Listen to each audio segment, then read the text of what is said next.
धर्मराज युधिष्ठिर कहने लगे कि हे भगवान, मैं आपको कोटि कोटि नमस्कार करता हूँ। अब आप कृपा करके चैत्र शुक्ल एकादशी का महात्म्य कहिए।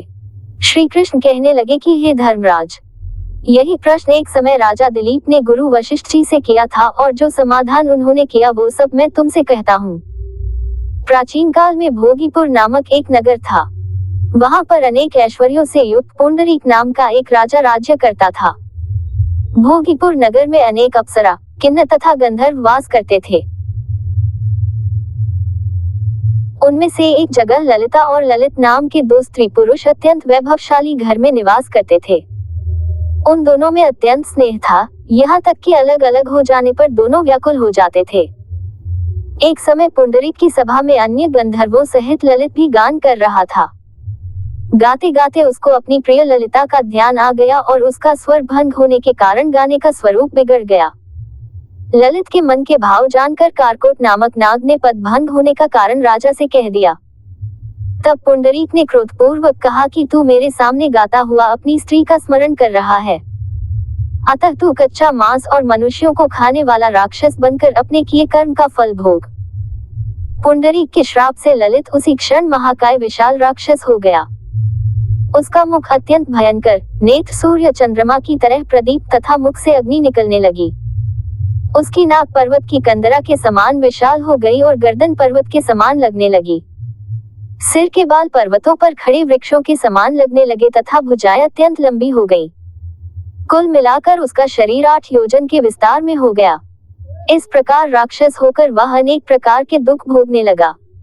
जब उसकी प्रियतमा ललिता को यह वृतांत मालूम हुआ तो उसे अत्यंत खेद हुआ और वह अपने पति के उद्धार का यत्न सोचने लगी। वह राक्षस अनेक प्रकार के घोर दुख सहता हुआ घने वनों में रहने लगा। उसकी स्त्री उसके पीछे पीछे जाती और विलाप करती रहती। एक बार ललिता अपने पति के पीछे घूमती घूमती विंध्याचल पर्वत पर पहुंच गई, जहां पर श्रृंगी ऋषि का आश्रम था। ललिता शीघ्र ही श्रृंगी ऋषि के आश्रम में गई और वहां जाकर विनीत भाव से प्रार्थना करने लगी। उसे देखकर श्रृंगी ऋषि बोले कि हे सुभगे, तुम कौन हो और यहाँ किस लिए आए हो? ललिता बोली कि हे मुने, मेरा नाम ललिता है। मेरा पति राजा पुंडरीक के श्राप से विशालकाय राक्षस हो गया है। इसका मुझको महान दुख है। उसके उद्धार का कोई उपाय बतलाइए। श्रृंगी ऋषि बोले, हे गंधर्व कन्या, अब चैत्र शुक्ल एकादशी आने वाली है, जिसका नाम कामदा एकादशी है। इसका व्रत करने से मनुष्य के सब कार्य सिद्ध होते हैं। यदि तू कामदा एकादशी का व्रत कर उसके पुण्य का फल अपने पति को दे तो वह शीघ्र ही राक्षस योनि से मुक्त हो जाएगा और राजा का श्राप भी अवश्यमेव शांत हो जाएगा।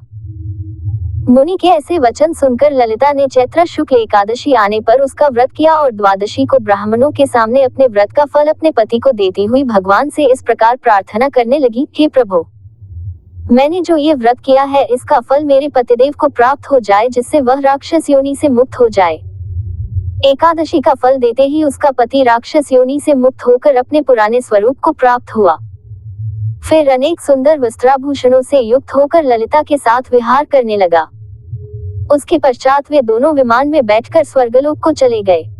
वशिष्ठ मुनि कहने लगे कि हे राजन, इस व्रत को विधिपूर्वक करने से समस्त पाप नाश हो जाते हैं तथा राक्षस आदि की योनि भी छूट जाती है। संसार में इसके बराबर कोई और दूसरा व्रत नहीं है। इसकी कथा पढ़ने या सुनने से वाजपेयी यज्ञ का फल प्राप्त होता है।